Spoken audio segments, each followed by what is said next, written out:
So, hi guys! Welcome po sa aking YouTube channel. Ayan. So, today's video guys is like a chit-chat again. Ayan, wala pa akong ma-vlog. So, today, it looks like I'm so haggard because last Thursday night, actually today is Friday, which is I'm vlogging today. Today is Friday. So, Thursday night, nag-change kasi ako ng carpet dito sa room ko.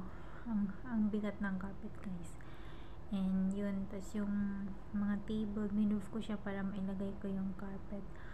It's so bigat. Then suddenly, after a moment, nakatulog ako, and then pagkagising ko, and yung arms ko, it's too painful. Then my head, it's like it's breaking. And then yung parang yung balakang ko, it's like parang kapapanganak ko lang. Yung kapapanganak ko lang, yung parang hindi ako makatayo, parang ganun.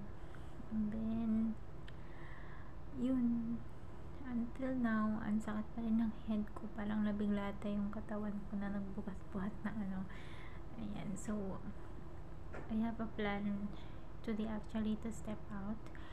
I'm gonna meet my friends actually, and my tita, today is her birthday, but I didn't attend, and I'm supposed to attend also in the morning, go to the church, but yun, because of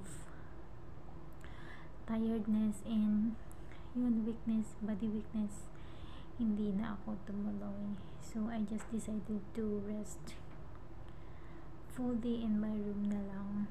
So yun, and then yun, chit-chat with my family, chit-chat with my, ayan, sa aking napakapoging boyfriend na si Jeffrel.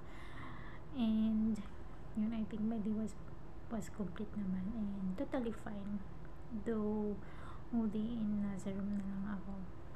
And yun, and one more thing, and nag-order ako ng food ko, then suddenly after in some time, para akong na-bloated, tapos I feel like throwing up.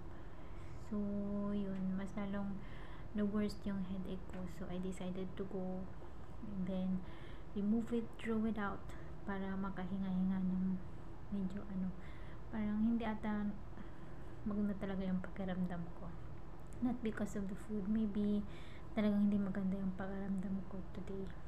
So ayan guys, so hopefully you can support my channel. Ayan, pag di ka pa nakasubscribe, please do like and subscribe po.